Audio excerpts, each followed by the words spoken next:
I need to be honest, I have no idea what the word cinematic means, and I have no idea what the word indie means. It is 6 o'clock in the morning. I had a polished intro for this video where I talked about those two words, but however, I did write and document the process of writing something that I think is cinematic indie. I like watching these process videos. By the way, watch Trev Barnes, big fan of Trev. It can be overwhelming listening to music when it's already done. But most likely, the track had humble beginnings. And I have a few humble beginnings to share with you.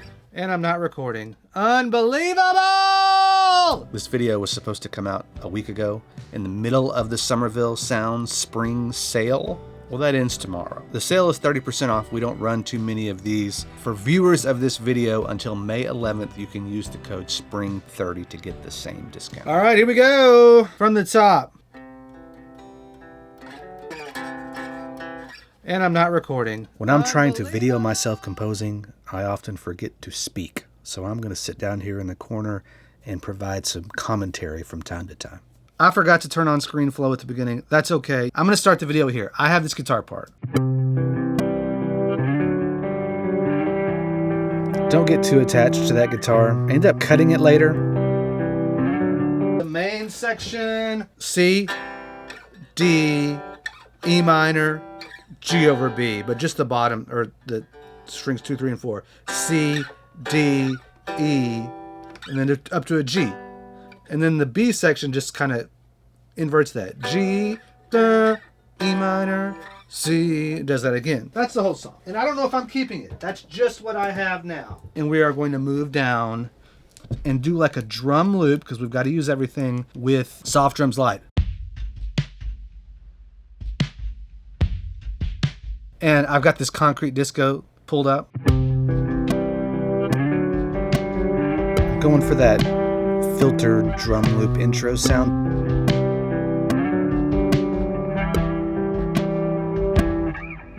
There's all this pedal noise in the bass drum pedal from that original day of soft drums, but I think it's a cool vibe. I think I kind of missed that first. These were sampled years and years ago. It was a session where we were recording a band. Let's go ahead and quantize that. It's got a nasty buzz in it, but that's why it's a prototype. It's not the reason why, but. One more thing. I'm also somewhat consistently sending out an email newsletter, so if you need more thoughts from me, link in the description. Let's see what our real drums sound like.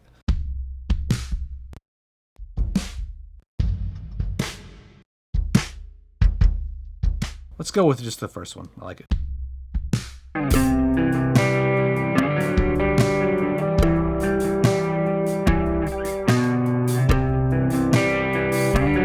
You should develop the skill of finger drumming with just the kick drum, the snare, and the hi-hat. Just work on that.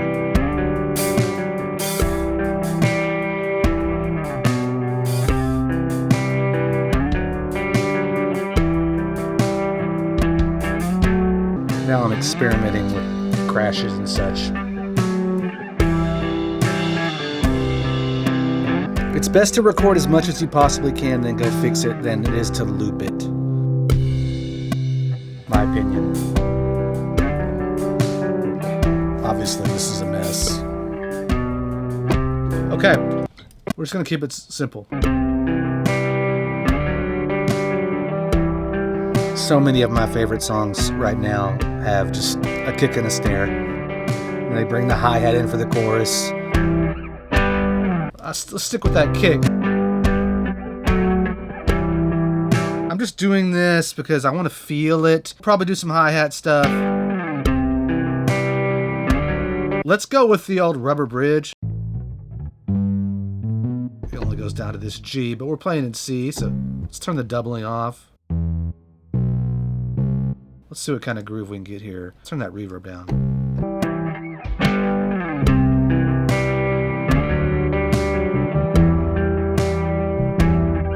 A remarkably convincing bass sound. I use it for bass all the time.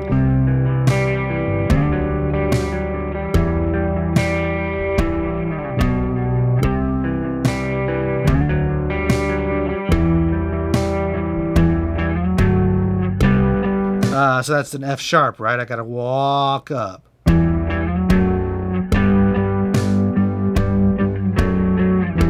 Drive and eighth notes. Keeping it simple, but doing little fills. One more time.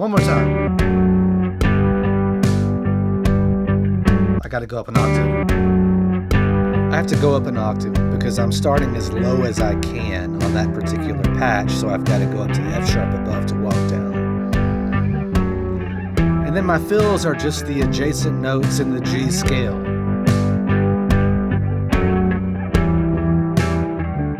Ba-ba-bum. All right, what do we want our bass to do now? 3. I should play C.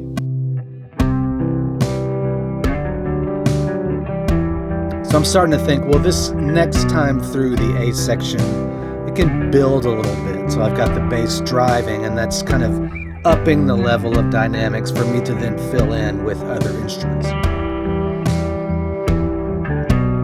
If you're used to programming things like this, I suggest learn your kick and snare and hi-hat, like I said, and learn how to play the bass parts in. If you miss notes, not a big deal. You can go move them around. But what you get from playing it, every note, all the little differences in velocity, that's going to give you a much more realistic result.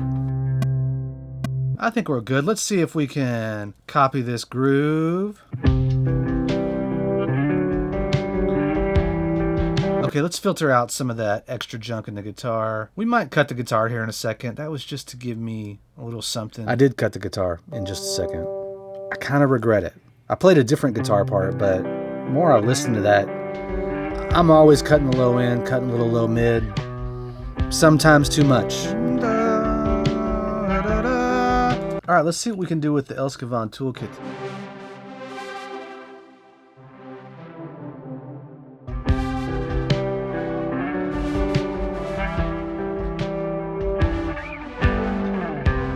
You know what? I played that melody, and I'm just messing around, and I ended up going with something much simpler. I kind of miss them. Not that note. Sometimes my best ideas come at the beginning. Let's do something. Let's just.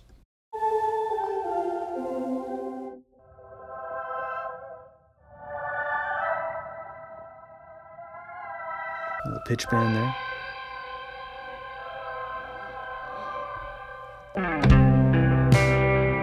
I'm so happy with the way that turned out, and we've got that one knob that just evolves the sound, and you can use it in a situation like this to where you can have it cut through more as the song builds and add a different texture entirely, but yet still related. Let's go with like when the drums come in, the third, so that would be E, F sharp, which is the third of D, up to a G. I think that's right, yeah.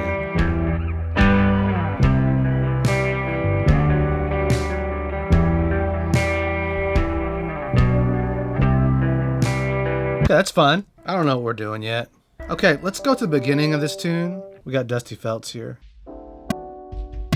Dusty Felts later becomes Postfelt, but this is the original sample from years and years ago.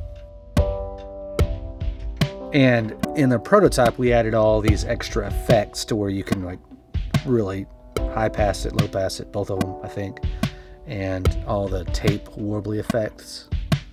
By the way, we've got Far Away. We can give it a little more. We got a nice wow and flutter. 3, 4.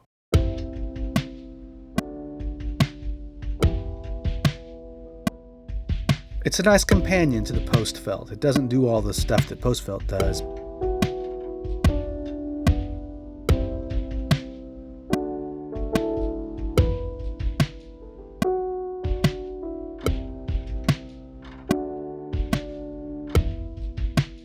What's not hitting there on the downbeat? What is that?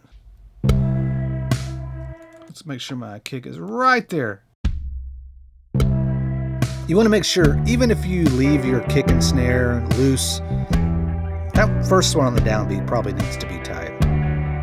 No one's going to be like, everything is on 0 on the downbeat. It's quantized. Line it up.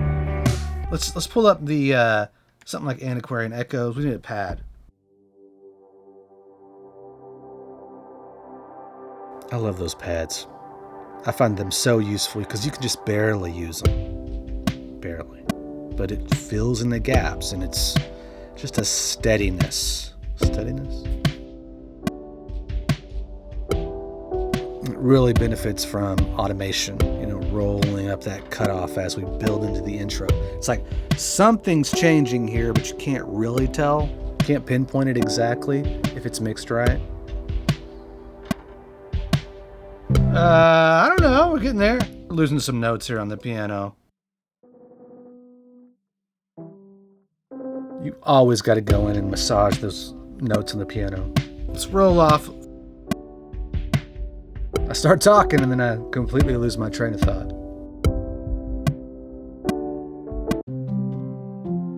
Okay, that's my default sound on Postfelt.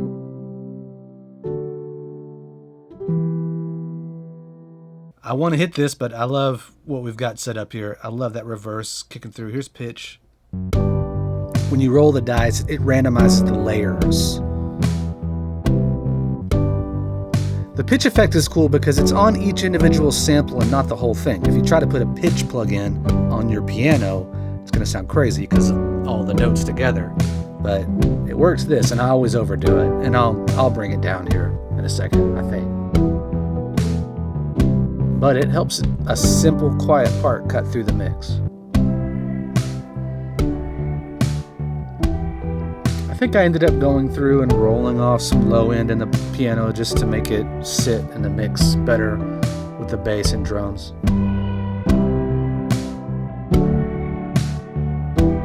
I love the crazy Elskavon sound.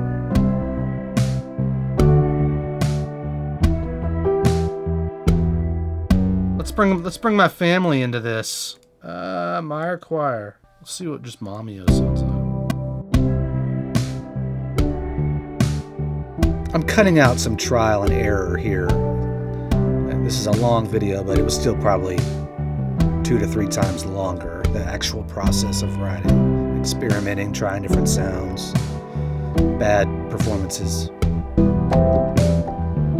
Go up high.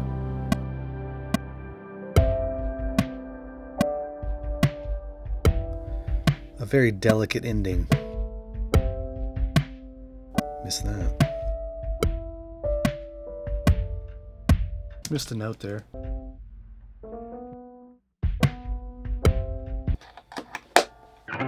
Back to the guitar. I can't pick it up, but I got the Chroma console. I don't really do reviews, but we might have to talk about the Chroma console. Now, you can't see my foot. I turned the click off for you. I'm just doing swells on the guitar at the beginning section. I wanted to have more open space, and that's why I muted that original guitar that was just going all the way through. This gets kind of nasty here in a minute.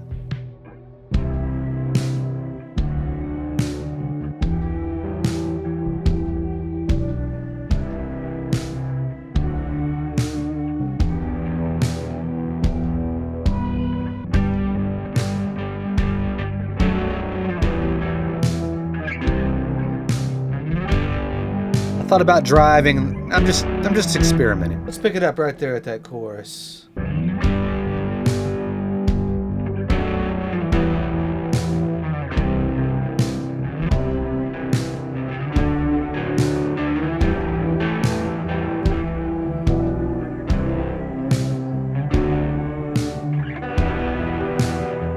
There's a little chorus doubler.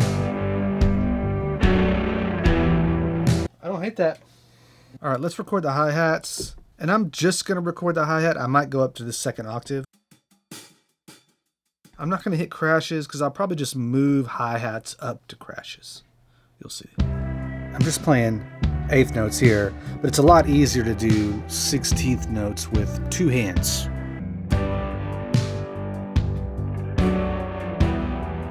Again, play all the notes, right?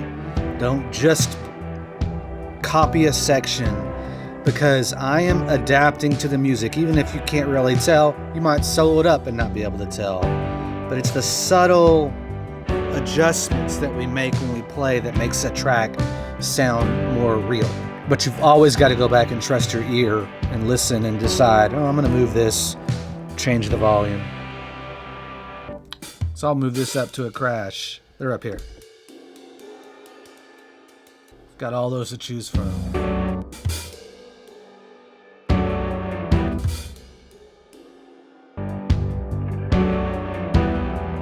So if I'm doing this, bum, bum, I don't want to play them at the same time.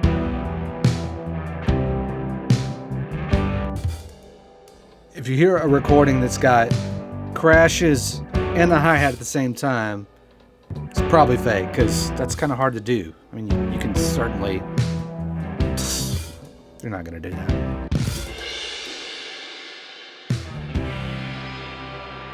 Let's get something arpeggiated. Let's do something like Against All Clocks. Let's turn on the arpeggiator.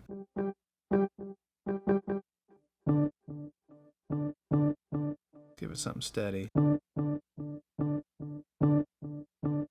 Got one on 16th those. When you're auditioning, if you miss the downbeat, the arpeggiation is going to be off. Adjust the length. There are MIDI parameters, settings you can change to where it'll only start on the beat. And then I can filter.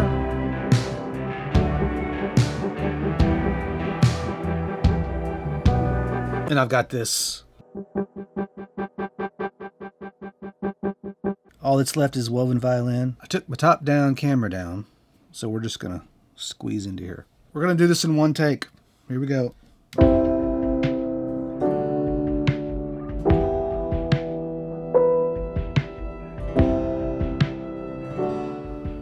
I'm in weave mode on woven violin. The harder you press it hard, you get a phrase, as you can see in that top section. A low hit gets a swell, but the phrases play all the time, no matter what.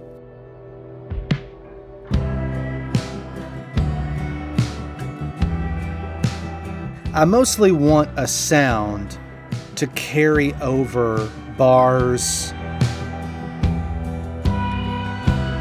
to weave it together, if you'll let me say that.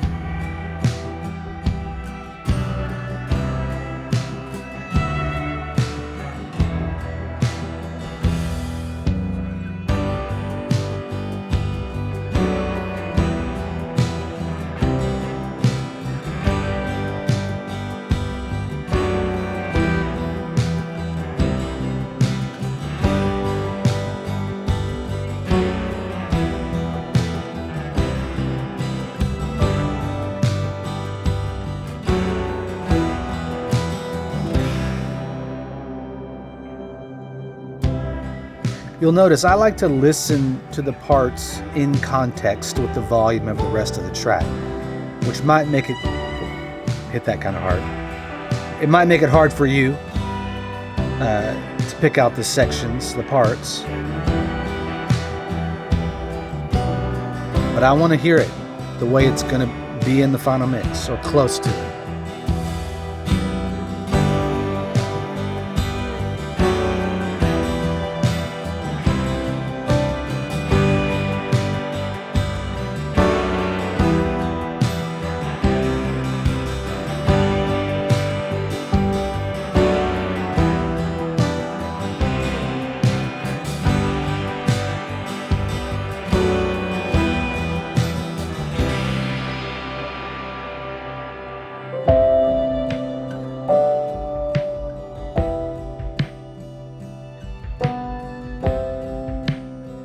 I'm not quite ready to mix this track. I'll probably make a few more tweaks before I finalize it. If you want a video about how I do that, let me know. Until then, if you struggle with making your MIDI drums sound realistic, watch this video.